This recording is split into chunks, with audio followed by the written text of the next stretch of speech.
Bonjour, bienvenue à la télé du Meeple, mon nom est Martin et aujourd'hui on regarde les parties que j'ai jouées au mois de septembre 2023.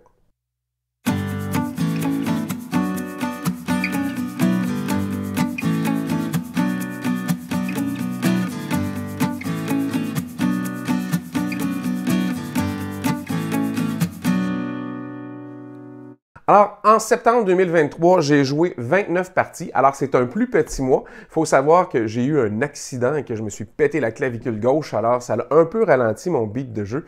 Mais au mois d'octobre, déjà, j'ai des fins de semaine complètes de jeux de prévus et au début novembre aussi. Je vous en reparle à la fin de la vidéo. Alors, ce mois-ci, qu'est-ce que j'ai joué? Qu'est-ce que j'ai fait? Alors, j'ai fait 29 parties, comme je vous disais. De retour au top du sommet, le petit jeu Scout avec 6 parties. Comme je vous disais, hein, on en joue une, on en joue deux, on en joue trois, ça va vite. Même chose pour le nouveau jeu que j'ai essayé qui s'appelle Kaworli. Kaworli, c'est un jeu abstrait qui mélange le Mancala et le tic-tac-toe. La production de chez Gigamic est magnifique et le jeu est super intéressant. Ça se joue rapidement, c'est le fun. Moi, j'ai adoré. J'ai découvert ça en faisant de l'animation dans une activité publique là, pour aider un ami cet été et j'ai beaucoup aimé ça. Kaworli, un excellent jeu. Il y a une version gigantesque qui coûte plusieurs centaines de dollars qui vaut peut-être pas la peine d'acheter, mais qui est magnifique pour faire des démos. Et le petit jeu de table rentre là, comme dans un format de boîte tout à fait normal. Je vous le conseille, Kaworli de chez Gigamic. J'ai beaucoup aimé ça. J'ai joué 2 parties de Cascadia aussi. Ça faisait un petit bout là, que je me semble que je n'avais pas sorti Cascadia. Fait que, on aime toujours ça, jouer à Cascadia. J'ai ressorti aussi, j'avais acheté la grosse boîte du jeu Village. En français, c'est Descendance. Le jeu est bilingue. Et je vous le conseille vraiment. Village, c'est un des premiers placements d'ouvriers auxquels on m'a fait jouer. Puis j'ai adoré ça. C'est un jeu que j'aime rejouer, j'aime les contraintes que le jeu propose, puis comment il faut optimiser les points. Ça me convient beaucoup, ce type de jeu-là. C'est pas le jeu le plus complexe, mais ça reste quand même un jeu très intéressant avec des challenges bien à lui. Alors, après ça, j'ai joué 2 parties du Clan des Loups. Alors, le Clan des Loups, c'est un jeu que j'ai joué la première fois au printemps dernier, si ma mémoire est bonne, dans les Meeple Olympiades du professeur Board Game. C'était super intéressant. Je me suis procuré le jeu, puis j'ai rejoué récemment encore 2 fois. Je suis tout à fait nul. Je ne suis pas bon, oubliez ça.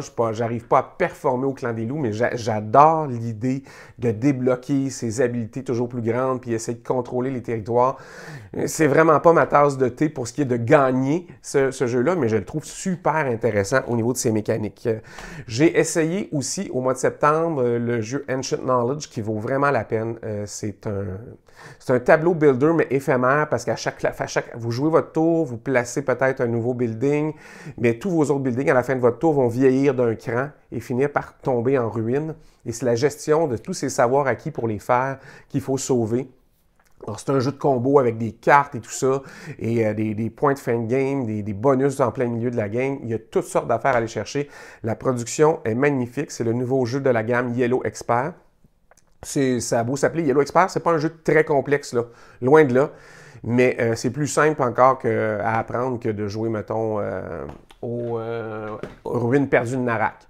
Fait que le jeu n'est pas complexe, mais le jeu est très bon. Je vous le conseille vivement. Voyons, Ancient Knowledge. Ça, c'est bon. J'ai rejoué en rafale à plusieurs jouets. J'ai rejoué à Barcelona encore une fois. C'est toujours aussi bon. J'ai rejoué à Bot Factory. J'ai rejoué à Expédition. J'aime beaucoup ce jeu de Stonemaier Game. Moi, j'ai pas eu la chance de jouer assez souvent à son grand frère Sight, mais celui-là, je l'aime bien. J'ai même peinturé mes petits... mes petits mecs là, qui nous représentent sur le board. J'ai trouvé ça bien le fun. J'ai rejoué à Dune Imperium. Ça faisait longtemps que je n'avais pas joué à Dune Imperium, mais j'ai rejoué à Five Tribes aussi. Ce jeu est magnifique. C'est le chef-d'œuvre de Bruno Catala, tant qu'à moi. C'est sûr qu'il faut pas, on peut pas toujours le jouer au plus grand nombre de joueurs si vous avez des gens qui prennent beaucoup de temps à réfléchir à leur tour. Mais je pense qu'à 2 joueurs, c'est excellent. À 3 joueurs, ça joue très bien. À 4, c'est plus. Il faut penser à vraiment qu'est-ce que vous allez faire? Là, est-ce que vraiment les joueurs avec qui vous jouez peuvent souffrir de paralysie d'analyse? Si c'est le cas, allez pas à 4 joueurs, je vous le conseille pas. Mais à 2, 3, ça se fait très bien, c'est bien le fun. J'ai joué à Ares Expedition, encore une fois, c'est un jeu, je préfère Ares Expedition à son grand frère, encore une fois, Terraforming Mars.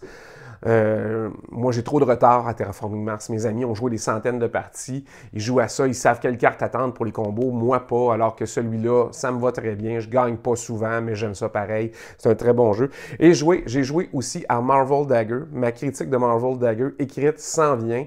Je peux juste vous dire en attendant que c'est pas pour tout le monde. Ça plaira pas à tous, puis pour plein de raisons. Mais que certains joueurs, entre autres à cause de la thématique, puis en cause de certaines contraintes, vont soit bien aimer ou soit pas aimer du tout.